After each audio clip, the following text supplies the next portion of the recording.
Thank you for staying with us, and we start off where Chief Justice Martha Koome is demanding the immediate reinstatement of security for Judge Lawrence Mugambi by the National Police Service. According to Koome, the judge's security details was withdrawn over the weekend after he sentenced the acting Inspector General of Police, that is Gilbert Masengeli, to 6 months in prison. Ruth Wamboy with the details. The President of the Supreme Court has called out on the National Police Service over an alleged attempt to retaliate against the sentencing of Acting Inspector General of Police, Gilbert Masengeli. The Judicial Service Commission calls upon all state actors, particularly the National Police Service, to immediately restore the security of Honorable Justice Lawrence Mugambi and fulfill their constitutional duty to respect and enforce the decisions of the courts. The President of the Supreme Court has called out on the National Police Service over an alleged attempt to retaliate against the sentencing of Acting Inspector General of Police Gilbert Masengeli. Koome said the decision to withdraw Mugambi's security amounts to intimidation. The security of a judge are tools of trade. They are not just given by the IG. They are given by the Constitution. It is a process that goes through Judicial Service Commission and SRC, and they cannot wake up one morning and just withdraw. Koome's remarks came as the Law Society of Kenya maintains that the independence of the judiciary is the cornerstone of a just society. The LSK strongly condemns this retaliatory measure, which undermines not only the authority of the judiciary but also the constitutional protection granted on all Kenyans. This has never happened before. It's the first time this is happening to a judge. As a law society, we intend to file further proceedings against the said directive and against the said decision to purport to withdraw the security of a judge because it amounts to gross misconduct and abuse of office. Masengeli was sentenced to prison for contempt after repeatedly skipping court summons. On Monday, the Chief Justice decried setbacks, which he said was notoriously slowing the wheels of justice. Now, when you hear the ICT budget is cut to zero, our servers are getting old and tired because of too many cases being filed, and we cannot be able to renew those servers. That, dear friends, keeps me awake at night. Koome's remarks came months after the fatal shooting of a magistrate at the Makadara Law Courts. With Chief Justice Martha Koome now citing that the move is a direct assault to judicial independence, Koome urges parties, if dissatisfied with their judicial decision, they should appeal to the highest court. Ruth Wamboy reporting from the Supreme Court of Kenya. Thank you, Ruth Wamboy. From the corridors of justice, we look at matters education, where President William Ruto has appointed a technical team to review the new university funding model that has run into headwinds after students termed it expensive and discriminatory. The 129-member committee, chaired by Professor Japheth Micheni Ntiba, will review and refine the funding model, the eligibility bands for allocation of scholarships and loans, the structure of the student loans, and the cost of university academic programs. Tilio Marco with more. The President of the Supreme Court has... Following the recent strong opposition from various stakeholders against the new funding model for higher education that left out many needy students, the head of state, through a Gazette notice published on Monday, directed the establishment of the National Working Committee on Review of the new university education funding model.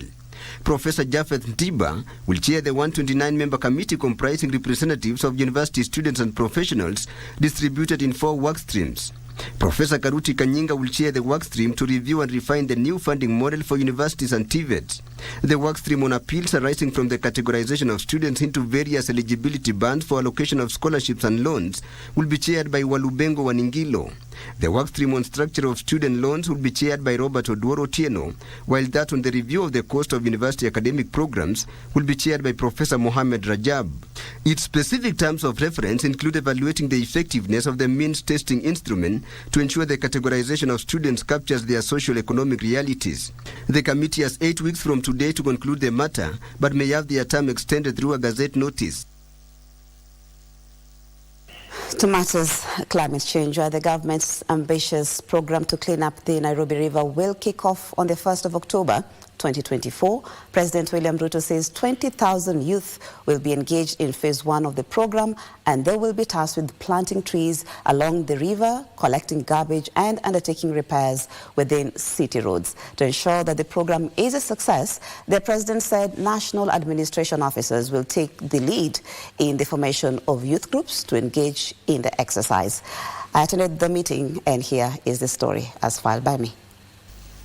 The 20,000 youth will commence the cleanup of Nairobi River next month, and they will be engaged in various activities ranging from planting trees along the river, garbage collection and road repair works in the city estates, among others.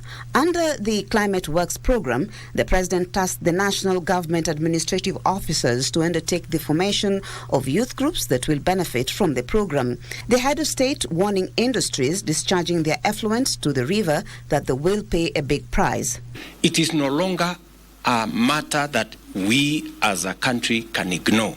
It is not a matter that we can take lightly.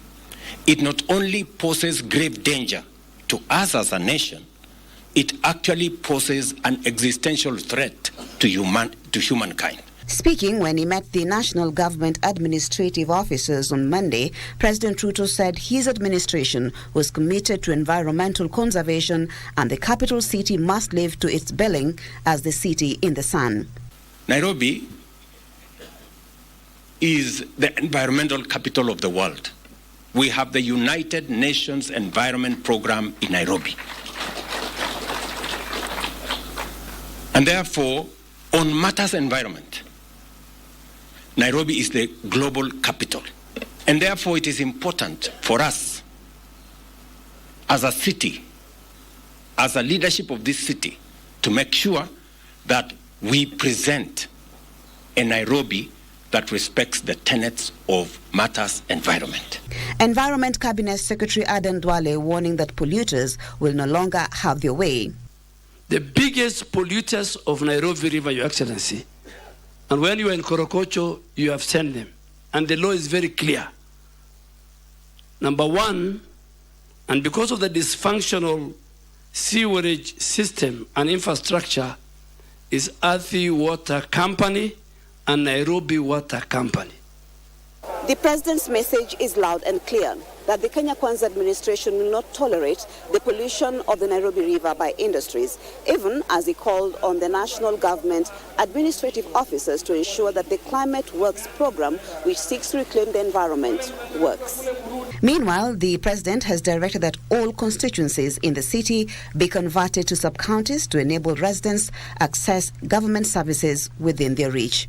And as you represent government in your sub-locations and locations, you are also the ear and the eye of His Excellency the President. We urge that nobody should politicize or bring in other issues on the cleaning of Nairobi River. Maria Ambo reporting for KBC Channel 1. Indeed, a program for a worthy cause. Now, the National Treasury is maintaining that the county funds must be slashed by at least 20 billion shillings due to low revenue collection. Treasury Cabinet Secretary John Mbadi, while appearing before the Senate Finance Committee, said the resolution by Senate to allocate counties 400 billion shillings this financial year was untenable. The senators, however, insist they will not allow the reduction of county funds as proposed in the Division of Revenue Amendment Bill 2024.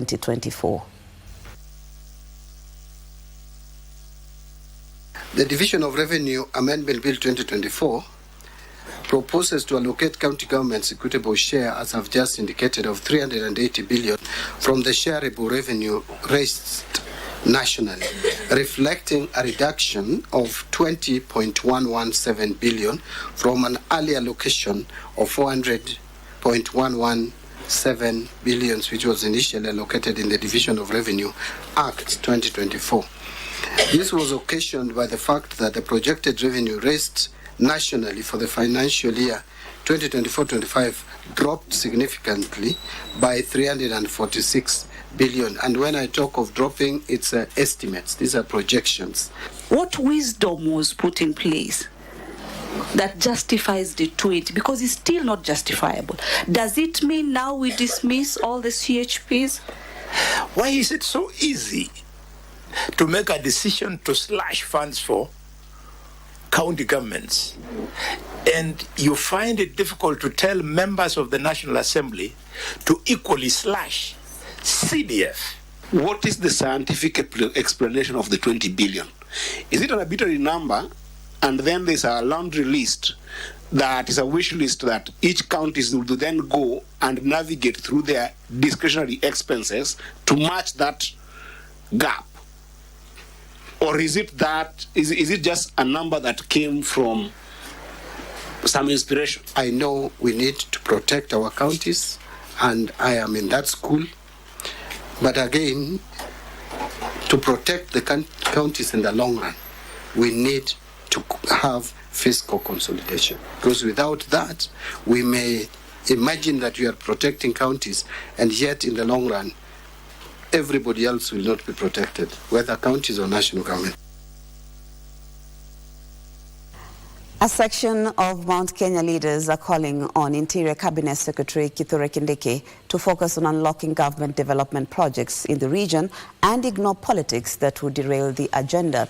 The leaders who spoke at the opening of Kihara Police Station in Kiambaa constituency said it is time to deliver election promises. Kindiki, who was recently endorsed by a section of the region's leaders as a suitable linkage between them and the executive, however, said his ministry's engagement with other ministries will be development-oriented, devoid of politics.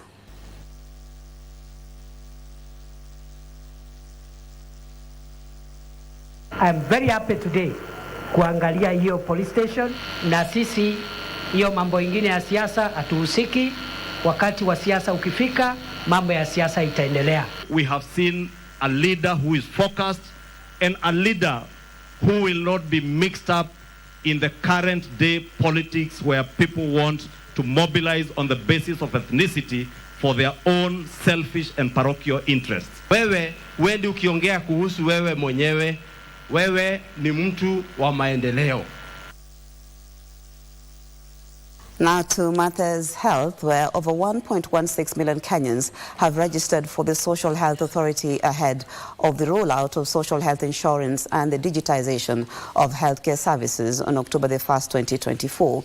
Health Cabinet Secretary Dr. Deborah Molongo, who launched the Master Trainer training for their health provider portal, says it is all systems go, even as she indicated that the few pending issues will be sorted in due course. The health provider portal, a component of the digital health superhighway, aims to improve healthcare delivery and manage health products more effectively. Thank you very much. Kenyans who will have registered with the Social Health Authority will start enjoying medical services under the new health scheme at health facilities from October 1st, 2024. The 3-month registration window, which was to pave way for the transition from the National Health Insurance Fund to the Social Health Authority, ends on September 30th. Those who are registered and they want to go to hospital, they will receive treatment or services under the SHARP benefits.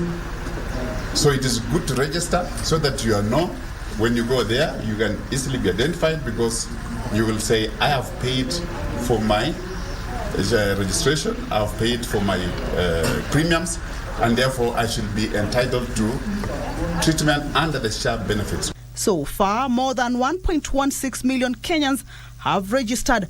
More than 700,000 through the USSD code *147#. More than 400,000 have used the online portal, and more than 27,000 have registered via the Afya Yangu portal. The Ministry of Health maintains there is no going back. As far as readiness for 1st of October is concerned, I think we can confidently say we are somewhere in the neighborhood of 98%. The system is open, they need to register. They can even register that very day or that 1 hour before going to hospital. And they need to, if you're not employed, and you make your payments, because the system will tell you how much you're supposed to pay, and you make your payments and you walk to the hospital. What we are simply saying, we are not going to be manual. We are saying we want to be digital. So we cannot encourage two systems, digital system and a manual system. On Monday, Health Cabinet Secretary Dr. Deborah Mulongo inaugurated the Master Trainer training for the health provider portal. Let us be able to consolidate everything. Let us be able to cascade at county level and at facility level. Additionally, training on health management information systems and community health promoters will run concurrently to support assisted registration.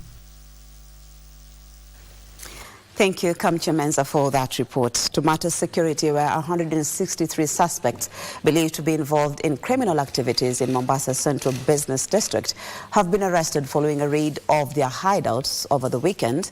Now, the security operation was conducted by a multi-agency team comprising the National Police Service and Mombasa County enforcement officers. The arrests follow a surge in cases of muggings and attacks in the Mombasa CBD. Just 2 weeks after the Acting Inspector General of Police Gilbert Masengeli vowed to crack down on the rising crime in Mombasa County, security agencies in the region have apprehended dozens of suspects. On Saturday night, we did an operation, 2 operations. One was spearheaded by officers from Makupa Police Station, where we managed to arrest 24 criminals. Then the second operation, we have managed to arrest 75 criminals. The last operation we did last night, which was carried out by the same officers, and we managed to arrest 64 criminals at night. The weekend arrests in Mombasa Central Business District came as CCTV footage surfaced showing youths armed with pangas and knives, alighting from a motorcycle before attacking and robbing unsuspecting civilians in broad daylight. The videos have sparked outrage from residents. Nataka kuambia IG kwamba transfer all the security officers in Mombasa County kwa sababu inaonekana wamezembea. Wanasema wanakamata watu lakini bado uhuni ule ugaidi ule wa mapanga na marungu unaendelea hapa Mombasa. Polisi wazidishe bidii kuweka ulinzi hasa mitaani hapa mitaani na wafuatilize hizo kamera. Manake vijana waliomfanyia mwenzao kumuibia na mapanga wanaonekana mpaka kwa simu. Wasieke wakapuuza mambo kama hayo. Mombasa Deputy County Commissioner Mood assured residents of their safety. We are approaching December, the festive season, that the people will be so many people will be visiting Mombasa for holidays, for what? Both foreigners and the locals. So we need the Mombasa to be safe. And we are assuring the people that we are going to make the Mombasa safe. The security operation was conducted in Majengo, Mwembetayari, Makadara, Mbaraki, Mamangina, Old Town and Buxton areas. Residents have been urged to report any suspicious activities and provide information that could lead to the arrest of criminals. A look at counties now, where 10 passengers, including 1 crew member, narrowly escaped death when their plane crashed during takeoff at Lichota airstrip in Migori County. The incident, which took place around midday Monday, involved an aircraft operated by Z. Boscovich Air Charters Limited. Details of these and other stories in our continuous roundup. According to eyewitnesses, the plane navigated the runway at Lichota airstrip in Migori County without issues but encountered problems shortly after takeoff, crashing with a third into a potato farm.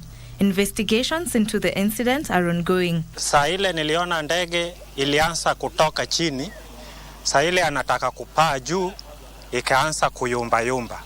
Paka ndege ikaenda upande moja, paka ikalana. Vile ilianguka hapo, watu wakatoka salama, lakini ile wasima moto wakakuja kama wamechelewa. Elsewhere, United Democratic Alliance officials in Homa Bay County have launched a campaign to mobilize the Luo community to work with the government and support President William Ruto's leadership, particularly in his efforts to deliver development projects to the Nyanza region. The mission that was given to us by His Excellency the President, which was to invite the Luo community to join his government and his administration. We are glad today that that mission is accomplished. Currently we are at about 40% in terms of membership recruitment drive, And within the next week or so, we are visiting all the sub-counties that had not been, not only in Homa Bay, but right across the Luo Nyanza counties, and that will continue. And in Meru County, Tigania East Member of Parliament Mpuru Aburi on Monday recorded a statement to the Directorate of Criminal Investigations alleging that his life is in danger. Nimekuja hapa kuandika statement ya kwamba maisha yangu yako hatarini. We felt it's good for us to escort him today to come and record a statement, which we have already done. And now what we are waiting for is the state organs to investigate and give us the give us their findings. Meanwhile, a section of youths from Tharaka Nithi, Embu and Meru counties has endorsed Interior Cabinet Secretary Professor Kithure Kindiki as the political leader of Mount Kenya region. Sisi vijana kutoka Mount Kenya East tutaendelea na tutaungana, tutakuwa wengi. Kwa hivyo naambia wale wanasiasa ambao wanafikiria watacheza na Mount Kenya East kwa lolote lile, sisi tumechoka kubebwa. Finally, tea farmers at Githambo Tea Factory in Kiharu constituency, Murang'a County, have held demonstrations protesting poor annual bonus payments. Wakatuambia vizuri sana ate pesa ikitolewa kila kitu ni 56 shillings. They have done 3/4 ya 9 months. 3/4 ya 9 months ilikuwa 56 shillings. Tunataka kitu moja na hii hatuachili. Tulipwe quarter 3 na shilingi 56. Then from there, hii majani tulichuna miezi 3, tuambio ililete pesa gapi? Tulipwe na hiyo.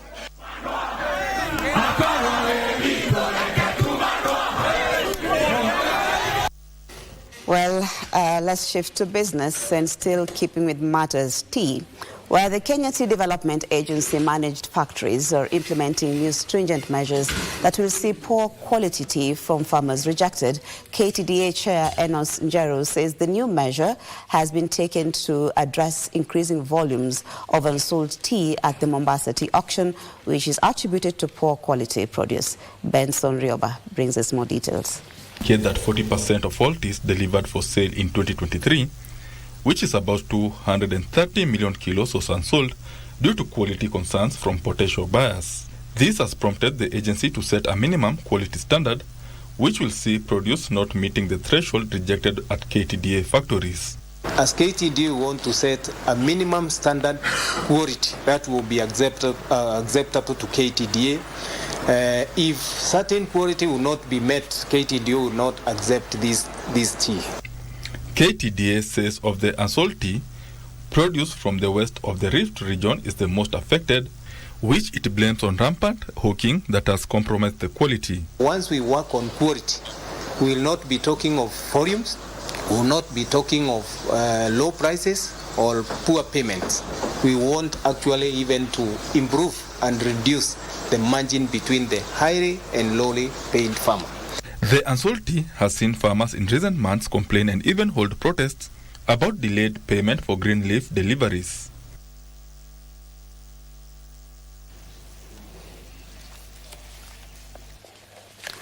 And now to sports, where President William Ruto has reaffirmed Kenya's commitment to hosting the 2025 Championship of the African Nations and the 2027 Africa Cup of Nations. The president's assurance was made at the CAF Executive Committee meeting held in Nairobi. The meeting was chaired by CAF President, that is Dr. Patrice Motsepe, who earlier paid a courtesy call to State House, Nairobi. It was the first time that Kenya was hosting a meeting of the CAF Executive Committee, and it coincided with the ratification of the dates and the country's status as co-hosts of next year's Championship of African Nations, CHAN, and the 2027 Africa Cup of Nations. The CHAN tournament will be played from the 1st to the 28th of February 2025, with the qualifiers starting on the 25th to the 27th of October this year. Addressing the meeting of African football's top brass after a courtesy call to State House, Nairobi, President Ruto said that taking up the tournament hosting rights alongside Uganda and Tanzania had opened up opportunities for the region. So we will now have a brand new stadium. We're trying to see how we can create the ecosystem around it, around roads and everything else. So you have helped us create jobs, you have helped us create many other things, and that is why this thing is immensely important to us. The executive committee delayed the adoption of the institution's financial statements, but highlighted the improved fiscal performance. There was a deficit of 50 million. There's a deficit of 9 million now for the current financial years.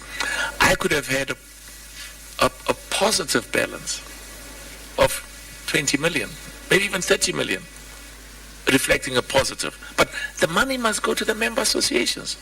The EXCO also announced that Ethiopia will host the next ordinary Congress in late October this year, replacing the Democratic Republic of Congo, which is dealing with an Mpox outbreak. And we will find opportunities in future to make sure that events of CAF take place in a very talented country with very talented people And with the CAF presidential election scheduled for early next year, Motsepe was guarded on his future. I should be capable of being replaced instantaneously, and I'm confident that I can be replaced immediately. Well, that does it for the news this morning. As always, thank you for your company. Stay with us if you can, because my colleague Victor Law will be up next with Matters Politics. But before that, here is a look at the weather forecast. My name is Marie Yambo.